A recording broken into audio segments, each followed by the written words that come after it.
మొసలి విజృంభణకు ఏనుగు తల్లడిల్లిపోతున్నది.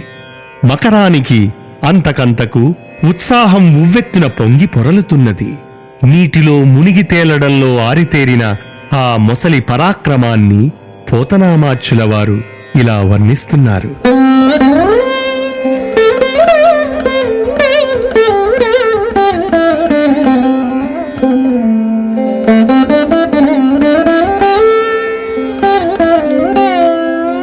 పాదద్వంద్వము నేలమోపి పవనున్ బంధించి పంచేంద్రియోన్మాదంబుం బరిమార్చి బుద్ధిలతకున్ మారాకు హత్తించి నిష్ఖేద బ్రహ్మ పదావలంబన గతిన్ గ్రీడించు యోగీంద్రు మర్యాదన్నక్రము విక్రమించే కరిపాదాక్రాంత నిర్వక్రమై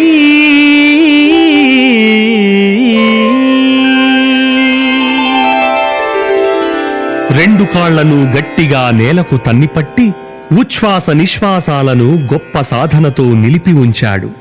చెవి, చర్మము, కన్ను, నాలుక, ముక్కు అనే 5 ఇంద్రియాల పిచ్చి తిరుగుళ్లను మచ్చిక చేసుకుని తన వశంలో పెట్టుకున్నాడు. బుద్ధి అనే లతకు మారాకు తొడిగాడు.